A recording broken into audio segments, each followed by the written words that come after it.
আসসালামু আলাইকুম রহমতুল্লাহি ওবরকাতুহু। সম্মানিত দর্শক, জাতীয় রাজনীতিতে শেখ হাসিনার গুরুত্ব কোনো অবস্থাতেই গুরুত্বহীন করা যাচ্ছে না। তিনি দেশের ভিতরে নেই, দিল্লিতে আছেন।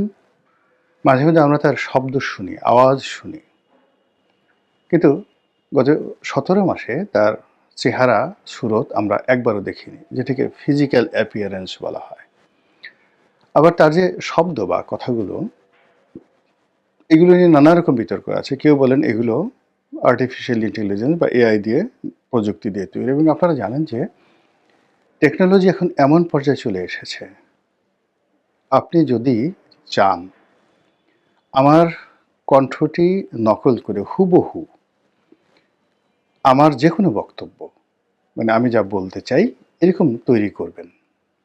Yes, you can do it. Ultimately 100% accuracy আসবে কেবলমাত্র যদি আপনি এটাকে পরীক্ষা করেন, তখন ধরা পড়বে এটা এআই নির্মিত। কিন্তু সাধারণভাবে আপনি 1% আপনি এদিক ওদিক পাবেন না। এমন সব প্রযুক্তি চলে এসছে। যেমন ধরুন, গোলাম মাওলা রনি কেমন মানুষ, আপনি একটু চ্যাট জিপিটিকে জিজ্ঞাসা করে দেখেন সে কি বলে। আপনি একটু জিজ্ঞাসা করেন যে গোলাম মাওলা রনির ব্যক্তিগত জীবন কেমন, তার ছেলে মেয়ে কেমন।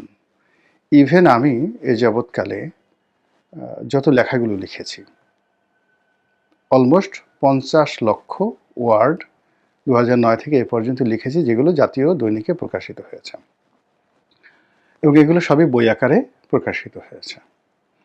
এরকম একটা সিঙ্গেল লেখা আপনি শুধু শিরোনাম দিয়ে সেই চ্যাট জিপিটিকে বলেন এটা বের করে দাও, সে আপনাকে বের করে দেবে। আমি গোলাম মাওলা রনি কি ভাবছেন আজকের দিনে আমি কি ভাবছি, আপনি জিজ্ঞাসা করে দেখেন চ্যাট জিপিটিকে, সে কি বলে দেয়। আপনি বলেন যে তার একটা বক্তব্য শুনতে চাই, আপনি আমার ভাষা দিয়ে বলেন যে গোলাম মাওলা রনির কণ্ঠে শেক্সপিয়ারের একটা কবিতা শুনতে চাই। আমি তো কোনোদিন শেক্সপিয়ারের কোনো কবিতা আবৃত্তি করিনি, কিন্তু দেখুন আপনাকে চ্যাট জিপিটি একেবারে হুবহু আপনাকে সেই আমার কণ্ঠ শুনিয়ে দেবে শেক্সপিয়ারের যে কোনো একটি কবিতা বা যে কোনো একটি ডায়ালগ। এই হলো প্রযুক্তি। তো সেই প্রযুক্তি দিয়ে শেখ হাসিনার বক্তব্য এবং শেখ হাসিনা যেটা চিন্তা করেন, যেটা কল্পনা করেন, অথবা শেখ হাসিনার কণ্ঠ দিয়ে যে ধরনের বক্তব্য আসতে পারে বলে সাধারণ মানুষ বিশ্বাস করে, ঠিক হুবহু চ্যাট জিপিটি দিয়ে ঠিক সেই ধরনের একটি বক্তব্য তৈরি করা সম্ভব। ফলে যারা প্রযুক্তি নির্ভর তারা বলছেন যে শেখ হাসিনার বক্তব্যগুলো এআই নির্ভর, কাজেই তার ফিজিক্যাল অ্যাপিয়ারেন্স ছাড়া আমরা বিশ্বাস করব না যে তিনি সুস্থ আছেন, স্বাভাবিক আছেন, ভালো আছেন। এটা গেল এক। কিন্তু শেখ হাসিনা নিজে বললেন, কিংবা তার যারা লোকজন রয়েছেন তারা চ্যাট জিপিটি দিয়ে বা এআই প্রযুক্তি ব্যবহার করে তার কণ্ঠটিকে দিয়ে যে রাজনীতি করছেন, what ever maybe, does not matter, নিজে বলুন বা এআই দিয়ে তৈরি করুন, কিন্তু এই কথাগুলো পুরো বাংলাদেশকে তোলপাড় করে ছাড়ছে।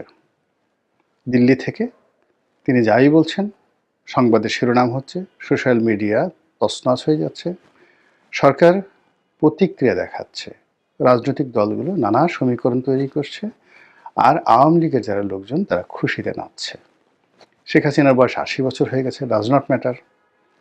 তারা মনে করছেন যে 88 বছর বয়সে যদি ডক্টর মোহাম্মদ ইউনূস দেশ চালাতে পারেন, তো শেখ হাসিনা তো তার সাথে আরও বেশি সুস্থ, দেশ পরিচালনা আরও বেশি অভিজ্ঞ, এবং দেশ চালাতে তো আপনার মানে যাকে বলা হয় শারীরিক শক্তির দরকার নেই, তার ডিজায়ার, তার উইল ফোর্স, তার সিদ্ধান্ত গ্রহণের ক্ষমতা।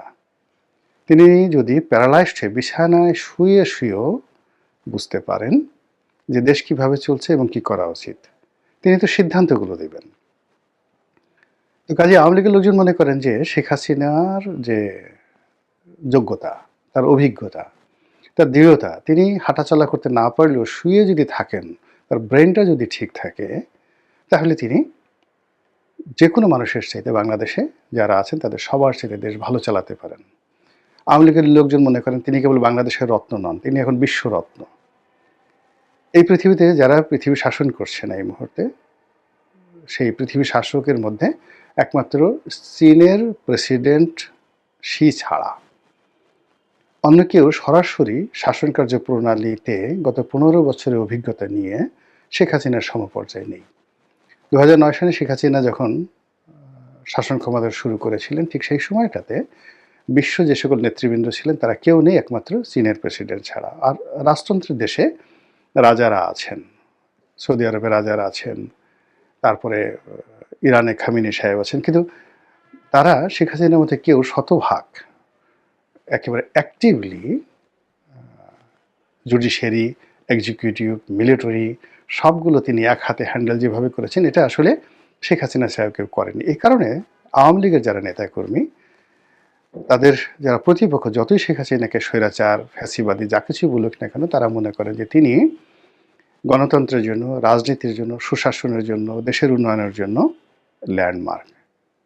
তো ওই যে তার যে কণ্ঠ, সেটা এআই নির্মিত হোক কিংবা তিনি নিজে বলুন, হোয়াট এভার মেবি, আওয়ামী লীগের লোকজন এটাকে মনে করছেন তাদের মানে প্রাণবায়ু। তারা যে বেঁচে আছেন, এই বেঁচে আসার নিঃশ্বাস প্রশ্বাস হলো শেখ হাসিনার বক্তব্য।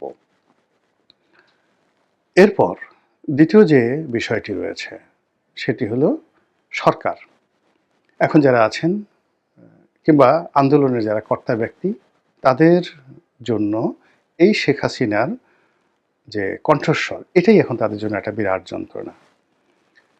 শেখ হাসিনার কণ্ঠস্বর শোনার চাইতে অনেকে গলায় দড়ি দিয়ে মরার জন্য রেডি। যে কারো কণ্ঠস্বরের সামনে যদি কানে কানে শেখ হাসিনার কাছে এসে বলে, কুক কেমন আছো মামু, ভালো আছো তো, এই যে কথাটা যদি শেখ হাসিনার এই বক্তব্য যে কেমন আছো মামু, দিনকাল ভালো চলছে তো, ঘুম ঠিক মতো হয়, শরীর স্বাস্থ্য ভালো আছে তো, এই কথা শোনার সঙ্গে সঙ্গে তার মধ্যে যে ভয়, আতঙ্ক, বিষাদ তৈরি হবে, সেই বিষাদের পরিবর্তে যদি বলা হয় যে তুমি এখন গলায় দড়ি দিয়ে মরো, সে বলবে আমি গলায় দড়ি দিয়ে মরবো। তো বোঝার চেষ্টা করুন যে শেখ হাসিনার যারা প্রতিপক্ষ, তাদের কাছে তিনি এখনো পর্যন্ত কতটা ভয়ঙ্কর রূপে আছেন। আর এই কারণে এই যে নির্বাচনের পূর্বক্ষণ, যখন নির্বাচনের জন্য মাত্র 10 দিন সময় আছে, সেই 10 দিন পরে কি হবে? তারেক রহমান সাহেব প্রধানমন্ত্রী হবেন, অথবা ডক্টর শফিক প্রধানমন্ত্রী হবেন। সব মানুষ আওয়ামী লীগকে ভুলে যাবে, শেখ হাসিনাকে ভুলে যাবে, কিন্তু সেটা হচ্ছে না। সবাই বলার চেষ্টা করছে যে শেখ হাসিনার সমর্থন নিয়ে তারেক রহমান সাহেব দেশে এসেছেন, তার সাথে তার কথা হয়েছে। ভারত তারেক রহমান সাহেব বিএনপির মধ্যে আর আওয়ামী লীগের মধ্যে একটা সমঝোতা করে দিয়েছেন, কাজেই শেখ হাসিনা বা আওয়ামী লীগকে যদি সমালোচনা করতে হয়, তারেক রহমান সাহেবকে করতে হবে। বিএনপির লোকজন বলার চেষ্টা করছেন যে আরে এটা কি ধরনের কথা, জামাতও তো দিল্লির সাথে যোগাযোগ করছে। রাষ্ট্রদূত পর্যায়ের যারা কর্মকর্তা, তারা কি গিয়ে এই জামাতের আমিরের সঙ্গে দিল্লিতে লন্ডনে দেখা করেননি? বাংলাদেশে কি তাদের মধ্যে একাধিক বৈঠক হয়নি? এগুলো পত্রপত্রিকায় এসেছে। কাজে তাদের সঙ্গে যদি শেখ হাসিনার একটা সংযোগ হয়, যোগাযোগ হয়, তাহলে অস্বাভাবিক কি? সবাই তো সেই কাজগুলো করছে।